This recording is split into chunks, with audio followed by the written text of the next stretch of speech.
So, shadow boxing for self-defense.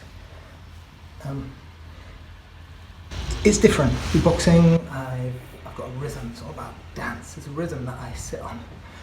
With self-defense, there's no rhythm because there are potentially too many people, and none of them have rhythm.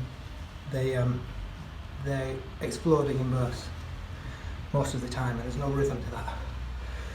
Now, there are two key areas for self-defense. The physical side, because mostly it's mental, but there's that flashpoint which you're trying to de-escalate a situation, or a situation explodes, and then you're looking at the kind of movements that come out of that, you know, the covering, or the kind of reaching into a control position or slamming. Those are quite fast initial movements that you'll make off a non-violent posture, de-escalating posture. Kind of fast movements that you can drill in respect of those flashpoints. But what I work on mostly with shadow boxing and self-defense is that scenario, that likely scenario that you're under attack by a group of people. And there are a few things I want to work there, and that I in a similar way to shadow boxing, I'll start with the assumption that defence is my primary object, defence and escape. So I'm going to work on both trying to keep and maintain and create space, but also in rotation, because I'm being attacked from all sides. So it's important that I'm rotating and that I'm trying to create space so that I can get out. But I'm also going to have quite a close, tight defence throughout. So because I'm being attacked from all sides and I can't really tell where that's coming from, I'm going to have something very movable and transferable, but also I want to be able to do things with this. So there's no point in just defending myself, because that doesn't get me anywhere. I want to be able to defend and to use that as a crashing tool, as a space-making tool, and also that when I do think about attack comes straight out of that defensive kind of arrangement. So the keys for me are looking to create distance, and I can do this with explosive, jarring techniques, palms, slamming. I'm also looking for that rotation, because I'm being attacked from all sides potentially, and I need to cover, but I need to be able to use that covering defensive dynamic also as an attacking, barging, slamming, elbowing tool. So I'll do this, and I want to avoid getting into rhythm, but I want to feel a strong sense of base throughout, because people will want to take me off balance.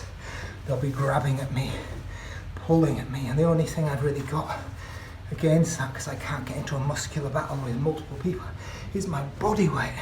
So when I drop my body weight, it means I can move away from people's grab and hold. So I want to be base as I feel the ground, plus it gives me that body weight drop. And I want to build that in as well into a defensive arrangement, so that now I'm circling, I'm getting base, and opportunities arise for me to work off of that dynamic. I take them, but defense, creating distance, keeping base, breaking holds, those are the primary. If I get striking opportunities off of that, they'll come. Things I need to think about, which might work in a sports fighting context, knees, kicks and stuff. In this dynamic, I'm trying to keep base and I'm being attacked from multiple sides. The best I can do with a knee is a close quarter, boom, thigh knee, groin knee. When I'm holding on to this, boom, I can't afford a long knee. I can't afford to kick somebody. I just can't afford to lose that balance, to go over. Headbutts, again, a great tool. I'm in close. I can't go looking for it. When I'm in this kind of situation, boom, it's going to be right there. I'm getting a hold of some boom, boom, it's going to be right there all the time. Additionally, things like hammering. Because people in real fight situations move in really odd and unusual ways, you'll find people in an odd dynamic to you. People don't stand up and fight you like this. So I'll have people who are down like this, showing me their neck, showing me the side of their head. And that's why stuff like hammer comes in really useful. Bam, bam, bam, because I can hit all that area, face, without getting into some odd punching position, trying to throw a knee. I just hammer, hammer. Hammer is really forgiving and give me anything really. And again, hammering.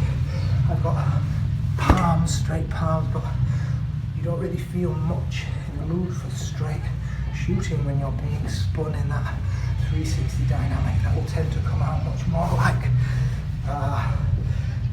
haymaker type shots, but use that within the context of that rotation move.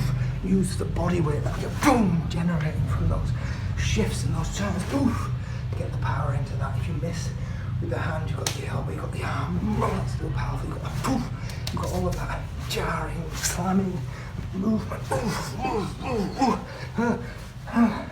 It's very similar to shadow boxing when you're really just thinking about hip rotation. You really want a similar type of gross motor power generation, all built into movement, circular defensive movement, creating distance, striking when it comes. Everything is defensive and offensive. I don't really get to pick my shots. No time for that. They've got to come out organically.